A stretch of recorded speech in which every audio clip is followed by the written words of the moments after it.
mga dahon sang pinya, gikan sa pinyahan sa Don Salvador Benedicto diri sa Negros Occidental, ginahimo nga sapatos kag mga tela.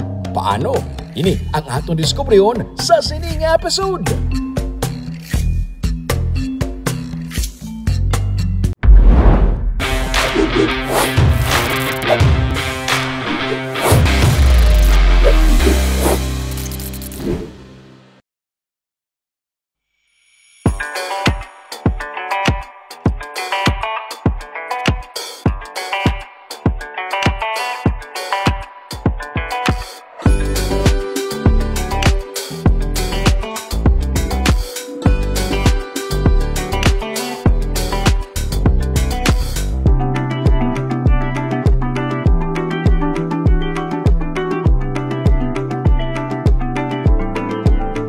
Diri sa barangay Bago sa Banwasan Don Salvador Benedicto sa Negros Occidental, makita ang balapad nga mga pinyahan. Kalabanan abi sa mga residente sa barangay sa pinya nagasalig sang palangabuhian. May mga bungyod nga puro pinya ang makita.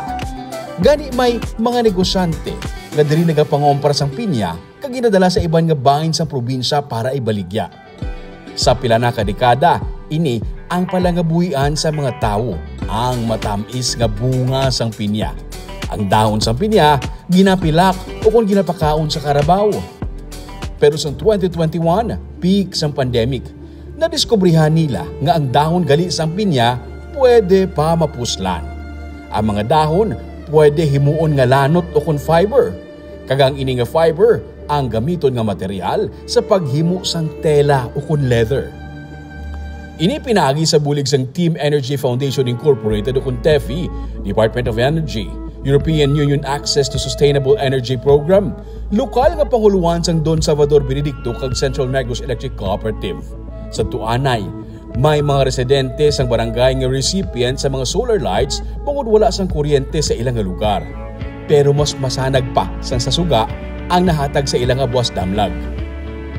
Ginporma ang Bago Integrated Solar Farmers Association o kung BISFA, mga mangunguma nga natagaan sang alternatibo kung dugang nga income pinaagi sa dahon sang pinya. Wala mo na napinsaran nga ang dahon sa pinya, himuon mo na, pwede may mo na, no? Wala na sir. Wala ka na kabalo, wala ka mo na idea. Wala ka na idea. Ano ginobra na sa una sa dahon sa pinya? Napakaon sa karabaw sir. Karabaw na kao. Tapos, pagkampanya na sa inyo, ang dahon sa pinya, himuon na, no? Nagpati, makamunan ako yung 2-2 pa mo pwede. Una sir, daw di ko pati nga ang dahon sa pinya mailanot gali. Kay kung muna pinya ka muna ako, pati nakaampo mo. Pero kapatin kami kay aran na gid. Aran na gid sa mga kami mismo nag-obra. Kami mismo nag-obra. Ginpaimuan sila sang facility nga solar powered kag gintagaan sang decorticating machines. Gin-training sila kung paano gamiton ini. Naging advisor nila si Engineer Silverio Navarro Jr. Ang mga dahon, gikan sa pinyahan, ginasaan sa machine.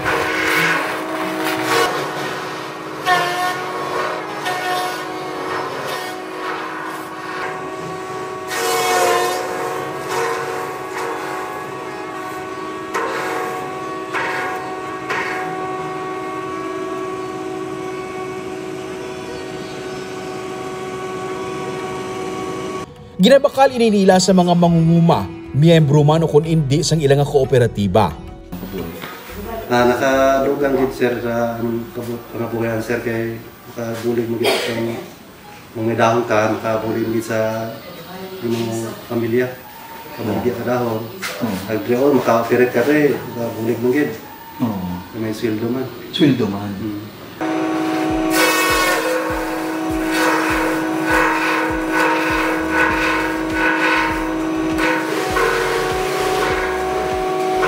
Kag halin sa machine, fibers na lang ang mabilin.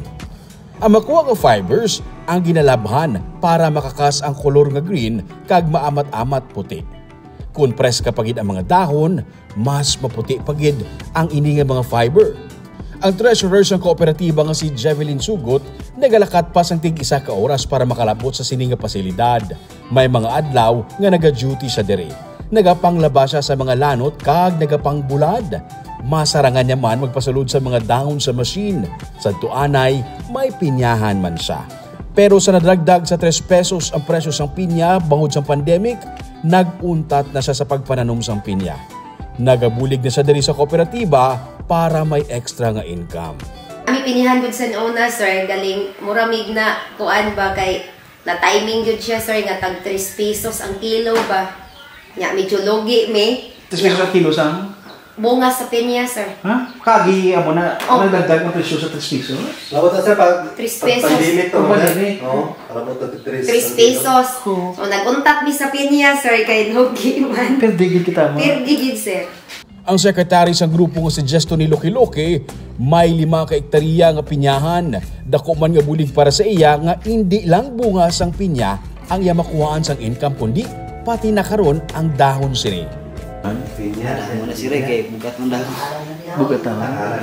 Paling kay brato lang pero dugang income bisa ako si mo. Sa brato si. Kay last week ipakaon sa Carabao, so na ipakaon sa Carabao, so wala ko ni. Oo. Subong yan, di lang sa pagkaon sa Carabao income na Income madala. naman. Matapos labhan ng fibers, ginabulad ini sa init para magmala. Kag kun magmala na, ginahimos ini kag ginapasyep pa Manila. Si Mr. Mike Claparols nga isa man kanigrense ay nagabakal sa sini nga mga fibers kag ginahimo ini nga tela kag leather. Gina-process kag kun mahumana, amo na ang itsura sini. Ini ang ginatawag nga lakat.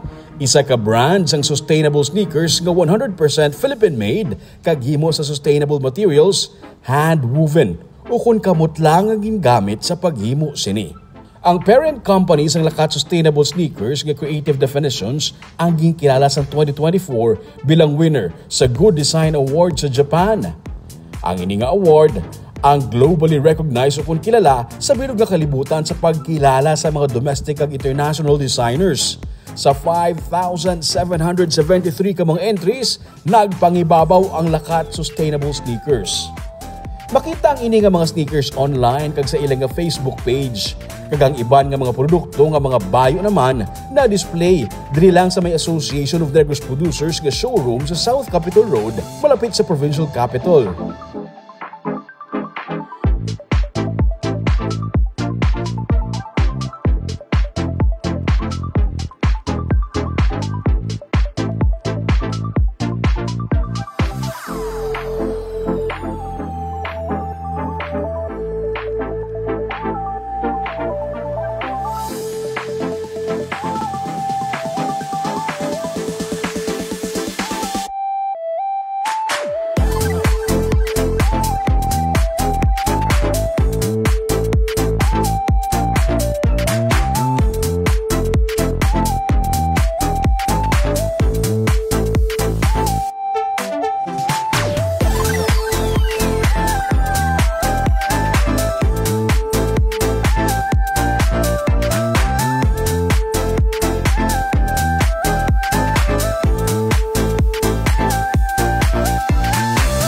Una nga pagkakita sa mga katapos ang kooperatiba sang finished product, hindi sila makapati nga ang dahon sang ilang mga pinya amo na siniyang itsura. Kaya ako mismo sir, may ara ko ng polo kag sapatos nga ginatag ni Sir Mike. Kitagaan ka mo nila. Oo. Pero sa una mo nakita nga amo na ni itsura sa bayo o sa sinina, amo na ni sapatos. So di ka makapati ka pinya sa nagalin. Wala din naging patihan sir kay daw di mo na mga kuan nga daan nga lanot.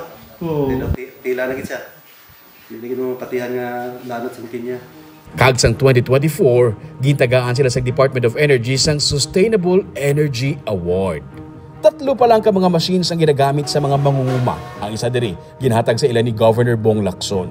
Handom nila maka-expand pagid para mas madamo pagid nga fibers ang ilang nga ma-produce kag para mabuligan tibong ang pangabuhi sa ilang mga miyembro.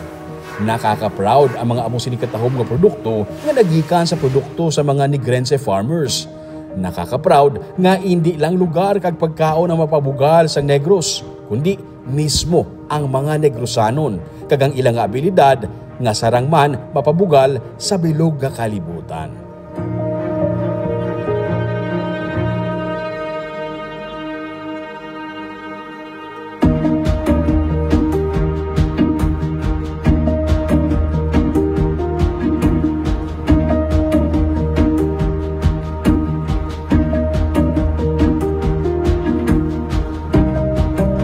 Para updated ka sa mga episodes ng Tripping ni Roming, i-follow mo yung Facebook page o YouTube channel, Digicast Negros. Sige-sige lang sa pagbangon. Ako si Romeo Subaldo, kini ang Tripping ni Roming.